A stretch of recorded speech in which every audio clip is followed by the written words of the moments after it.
आज उत्साह का दिन है,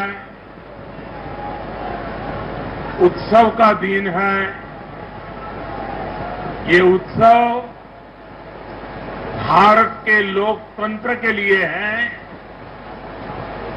मैं इन चुनावों में हिस्सा लेने वाले सभी मतदाताओं को बहुत बहुत बधाई देता हूं। उनके निर्णय के लिए मतदाताओं का आभार व्यक्त करता हूं। विशेष रूप से हमारी माताओं बहनों ने, हमारे युवाओं ने जिस प्रकार भारतीय जनता पार्टी को भरपूर समर्थन दिया है, वो अपने आप में बहुत बड़ा संदेश है। मुझे इस बात का भी संतोष है कि फर्स्ट टाइम वोटर्स ने बढ़ चढ़कर मतदान में हिस्सा लिया और भाजपा की जीत पक्की की।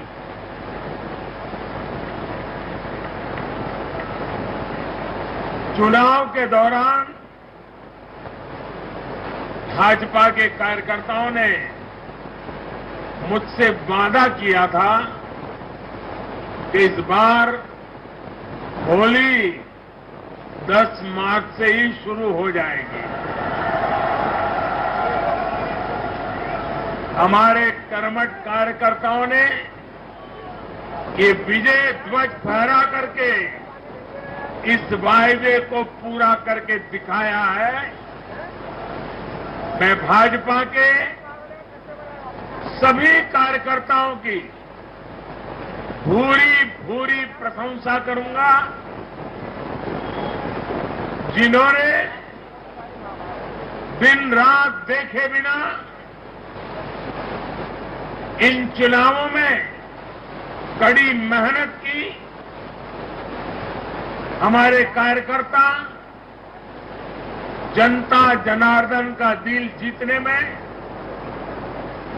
जनता जनार्दन का विश्वास जीतने में सफल रहे और पूरे पार्टी का नेतृत्व जिन्होंने किया, कार्यकर्ताओं ने को जिन्होंने लगातार मार्गदर्शन किया, ऐसे हमारे राष्ट्रीय अध्यक्ष श्रीमान जगत प्रकाश नड्डा जी को भी मैं बहुत बहुत अभिनंदन करता हूं, बहुत बहुत बधाई देता हूं।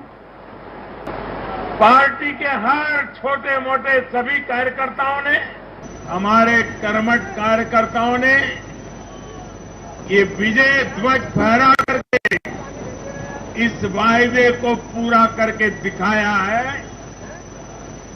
मैं भाजपा के सभी कार्यकर्ताओं की अनेक प्रशंसा करूंगा, जिन्होंने दिन रात देखे बिना इन चुनावों में कड़ी मेहनत की। हमारे कार्यकर्ता जनता जनार्दन का दिल जीतने में, जनता जनार्दन का विश्वास जीतने में सफल रहे और पूरे पार्टी का नेतृत्व जिन्होंने किया, कार्यकर्ताओं ने को जिन्होंने लगातार मार्गदर्शन किया, ऐसे हमारे राष्ट्रीय अध्यक्ष श्रीमान जगत प्रकाश नड्डा जी को भी मैं बहुत बहुत अभिनंदन करता हूं, बहुत बहुत बधाई देता हूं।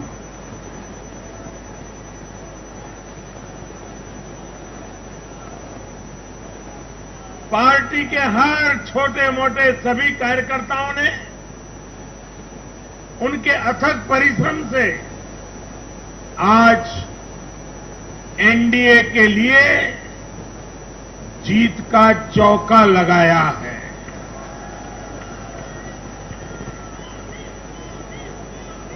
साथियों, उत्तर प्रदेश ने देश को अनेक प्रधानमंत्री दिए, लेकिन 5 साल का कार्यकाल पूरा करने वाले किसी मुख्यमंत्री के दोबारा चुने जाने का ये पहला उदाहरण है।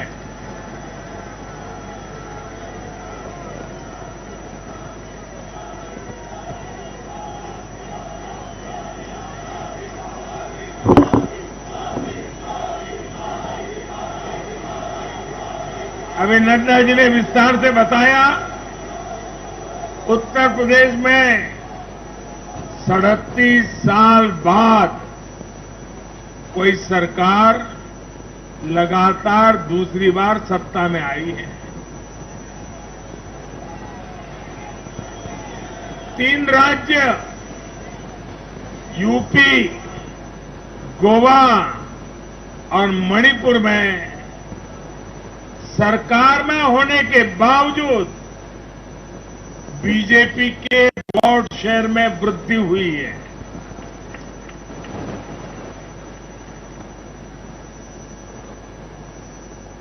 गोवा में सारे एग्जिट पोल गलत निकल गए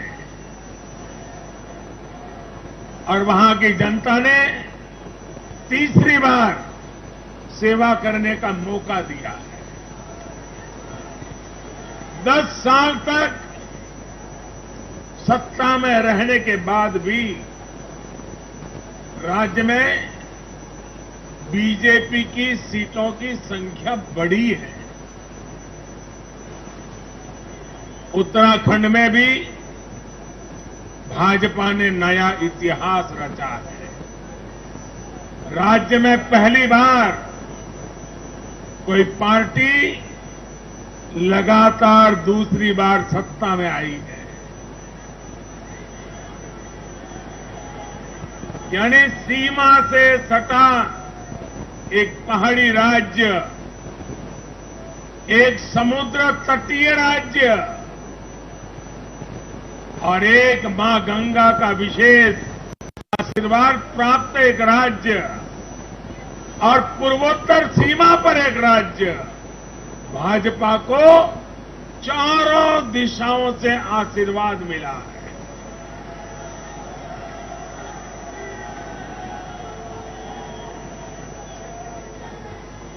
इन राज्यों की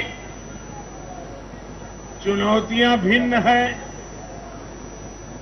सबकी विकास की यात्रा का मार्ग भिन्न है, लेकिन सबको जो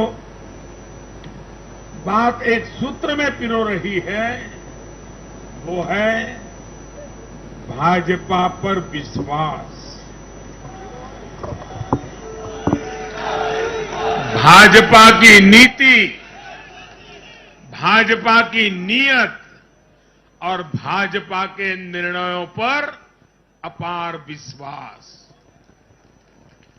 साथियों, ये चुनाव नतीजे भाजपा की प्रो एक्टिव गवर्नेंस पर एक प्रकार से बड़ी मजबूत मोहर लगाते हैं। पहले जनता अपने ही हक के लिए सरकार के दरवाजे खटखटाकर थक जाती थी। बिजली, पानी, गैस, टेलीफोन, बहुत बुनियादी सुविधाओं के लिए, सामान्य जरूरतों के लिए सरकारी दफ्तरों के चक्कर काटने पड़ते थे, पैसे देने पड़ते थे। कुछ साधन संपन्न लोगों तक सुविधा पहुंचने के रास्ते अलग थे, पहुंच जाती थी। देश में गरीबों के नाम पर घोषणाएं बहुत हुई, योजनाएं भी बहुत बनी, लेकिन उस योजनाओं का जो हकदार था, जिस गरीब का उस पर हक था, उसके लिए ये हक उसको मिले, बिना परेशानी को मिले, उसके लिए गुड गवर्नेंस, डिलीवरी, इसका बड़ा महत्व होता है। लेकिन भाजपा इस बात को समझती है, और मैं लंबे अरसे तक मुख्यमंत्री के नाते काम करके आया हूं, इसलिए मुझे पता है कि आखिरी इंसान की सुविधा के लिए कितनी मेहनत करनी चाहिए। बीते वर्षों में हमने गवर्नेंस डिलीवरी सिस्टम तो बेहतर किया ही, साथ साथ पूरी प्रक्रिया में पारदर्शिता भी लाए हैं। भाजपा गरीब को भरोसा देती है कि प्रत्येक गरीब तक सरकार ने निर्णय की हुई सुविधाएं जरूर पहुंचेगी। और मैं गरीब के घर तक उसका हक पहुंचाए बिना चैन से बैठने वाला इंसान नहीं।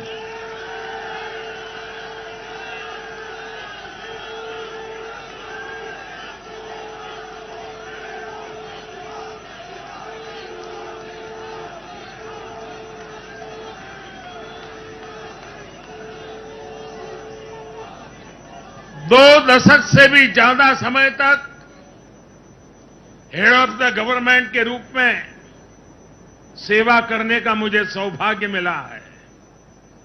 सरकार में कितनी दिक्कतें होती हैं, गवर्नेंस में कितनी दिक्कतें होती हैं, इसको भली भांति जानता हूं। उसके बावजूद भी मैंने एक ऐसी हिम्मत की है, शायद कोई न कर पाए। और वो हिम्मत मैंने लाल किले से 15 अगस्त को मेरे भाषण में उसको व्यक्त किया था। मैंने कहा था कि अब भाजपा को जहां जहां सेवा करने का मौका मिलेगा, हम हर योजना के जो हकदार हैं उनके लिए 100% सैचुरेशन, यानी काम को 100% पूरा करना, हर गरीब तक हर सरकारी योजना का लाभ पहुंचाना, ये 100% की कल्पना करना 2 दशक से ज्यादा समय सरकार का काम करने के बाद मैं कहता हूं, ये बहुत बड़ी हिम्मत की है मैंने। और ये हिम्मत मैंने इसलिए की है कि जब ईमानदारी होती है, नीयत साफ होती है, गरीबों के प्रति करुणा होती है, देश का कल्याण यही जीवन का मंत्र होता है, तो फिर ऐसे निर्णय करने की ताकत पैदा होती है। हम हर गरीब तक पहुंचेंगे, हम हर गरीब तक पहुंचेंगे, 100% लाभार्थियों तक पहुंचेंगे। भाई और बहनों, आज मैं देश की महिलाओं, हमारी बहन बेटियों को विशेष रूप से नमन करता हूं। चुनाव के नतीजों में मेरी इन माताओं, बहनों का, बेटियों का बहुत बड़ा योगदान है। ये हमारा सौभाग्य है कि भाजपा को बहनों, बेटियों, माताओं ने इतना स्नेह दिया है, इतना आशीर्वाद मिला है। जहां जहां महिला मतदाताओं ने पुरुषों के मुकाबले ज्यादा वोट किया है, वहां बीजेपी को बम्पर जीत मिली है।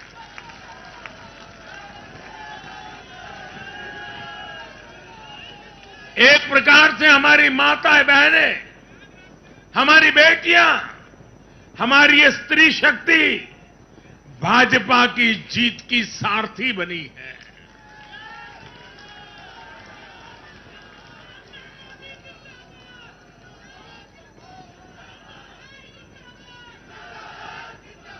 मैं जब गुजरात में था तो कभी कभी कुछ ऐसी घटनाएं हो जाती थी कि लोग चिंता करते थे, मोदी जी आपकी सुरक्षा का क्या, आप चिंता क्यों नहीं करते, अपने आप को क्यों संभालते नहीं हैं। तो मैं एक ही जवाब देता था कि कोटि कोटि माताओं का, स्त्री शक्ति का मुझे सुरक्षा कवच मिला हुआ है।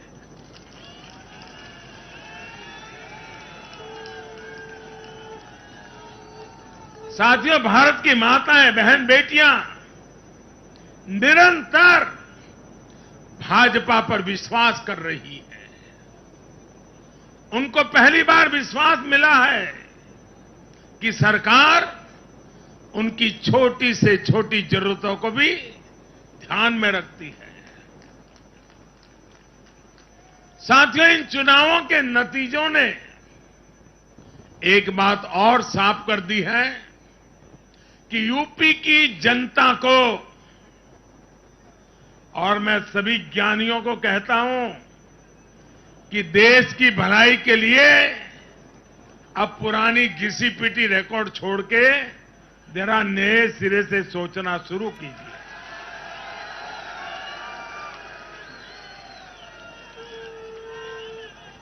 इस देश के लिए बड़ी दुख की बात है।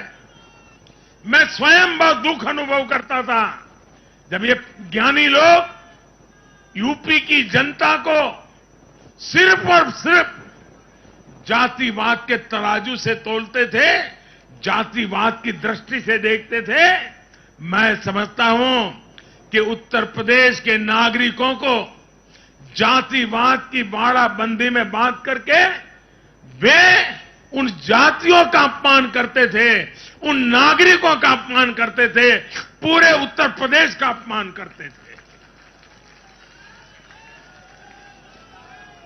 कुछ लोग ये कहकर यूपी को बदनाम करते हैं कि यहां के चुनाव में तो जाति ही चलती है।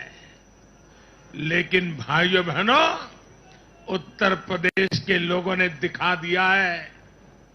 2014 के चुनाव नतीजे देखें, 2017, 2019 के नतीजे देखें, और अब फिर 22 में भी देख रहे हैं। हर बार यूपी के लोगों ने सिर्फ और सिर्फ विकासवाद की राजनीति को ही चुना है। यूपी के लोगों ने इन लोगों को यह सबक दिया है और यह सबक उनको सीखना होगा। यूपी के गरीब से गरीब व्यक्ति ने, यूपी में गांव में रहने वाला व्यक्ति हो, पढ़ा लिखा हो या अनपढ़ हो, यूपी के हर मतदाता ने, हर नागरिक ने एक सबक दिया है कि जाति की गरिमा, जाति का मान देश को जोड़ने के लिए होना चाहिए, देश को तोड़ने के लिए नहीं होना चाहिए। और ये करके दिखाया है, 4 चुनावों में करके दिखाया है। वैसे आज मैं ये भी कहूंगा कि 2019 के चुनाव नतीजों के बाद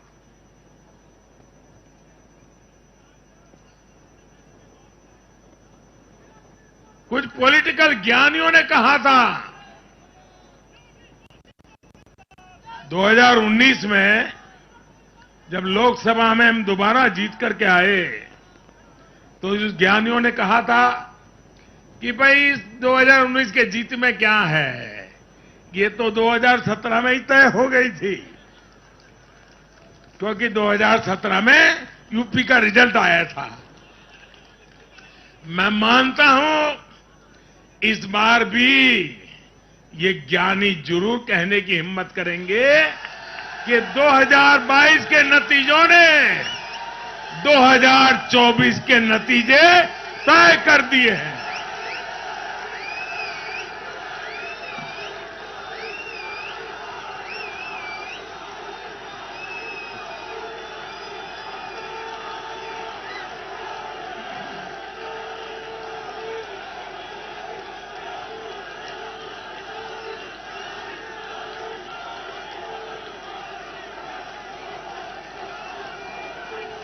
मैं आज पंजाब के भाजपा कार्यकर्ताओं की भी विशेष प्रशंसा करूंगा।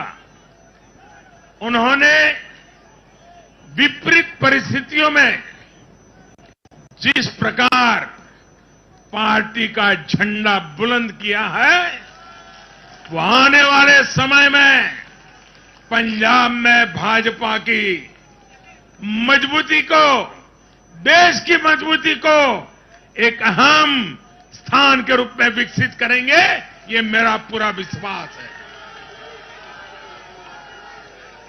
पंजाब में भाजपा एक शक्ति के रूप में उभरनी है, ये मैं अपनी आंखों के सामने देख रहा हूं दोस्तों।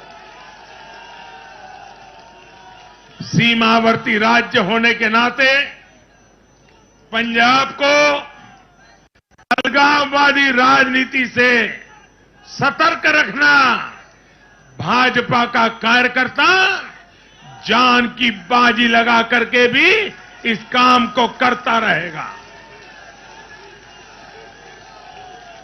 आने वाले 5 सालों में भाजपा का हर कार्यकर्ता वहां इस दायित्व को जोर शोर से निभाने वाला है।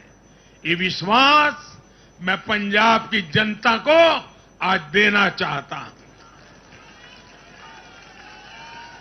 साथियों, ये चुनाव ऐसे समय में हुए हैं जब दुनिया 100 साल के सबसे बड़े कोरोना जैसी महामारी के संकट से लड़ रही है। पूरी मानव जात, पूरा विश्व 100 साल में ऐसी बीमारी नहीं देखी, ऐसी मुसीबत से लड़ना नहीं पड़ा है। ये जैसे कुछ कम था, तो युद्ध ने भी विश्व की चिंताएं बढ़ाई हैं। इन परिस्थितियों में दुनिया भर की सप्लाई चेन छिन्न भिन्न हो गई है। 2 साल से सप्लाई चेन पर बहुत ही विपरीत प्रभाव हुआ और युद्ध ने उसमें और जोड़ दिया। इन चुनौतियों से निपटने के लिए भारत ने जो कदम उठाए, आर्थिक स्तर पर जो फैसले लिए,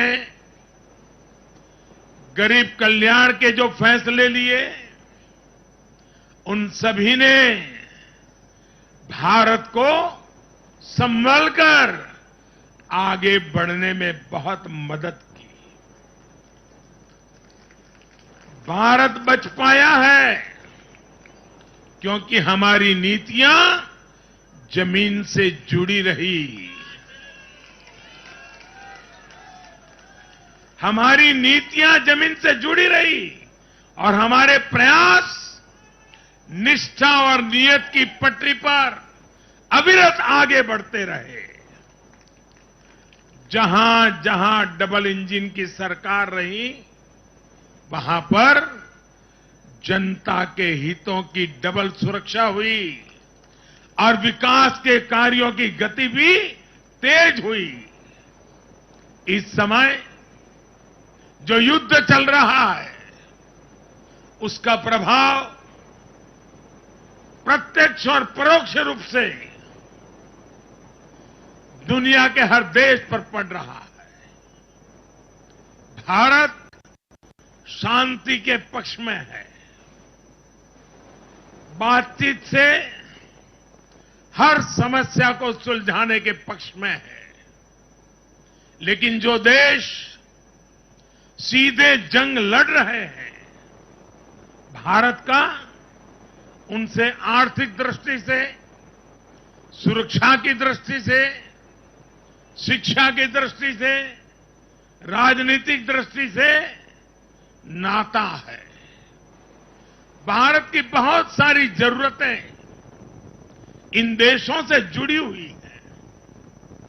भारत बाहर से जो कच्चा तेल मंगाता है, पाम ऑयल मंगाता है, सनफ्लावर ऑयल मंगाता है, उसकी कीमत भी अंतर्राष्ट्रीय बाजार में बहुत तेजी से बढ़ रही है। कोयला हो, गैस हो, फर्टिलाइजर हो, सभी की कीमतों में पूरी दुनिया में कल्पना बाहर का उछाल आ रहा है। युद्ध के कारण पूरी दुनिया में महंगाई बढ़ रही है। विकासशील देशों को विशेष रूप से कठिनाई का सामना करना पड़ रहा है। इन कठिनाइयों के बीच इस बार के बजट पर नजर डालें तो एक विश्वास पैदा होता है। देश आत्मनिर्भर भारत अभियान के मार्ग पर आगे बढ़ रहा है। इस भावना को इस बार के बजट से और ऊर्जा मिली है और मैं मानता हूं कि दुनिया भर में बने निर्माण हुए इस विपरीत वातावरण में, उथल पुथल से भरे माहौल में, अनिश्चितता से भरे माहौल में भारत की जनता ने, विशेष करके उत्तर प्रदेश जैसे राज्यों ने अपनी दूरदृष्टि का परिचय दिया है। भारत के मतदाताओं ने जिस तरह इन चुनावों में स्थिर सरकारों के लिए वोट दिया, वो इस बात का प्रतिबिंब है कि लोकतंत्र भारतीयों की रगों में है।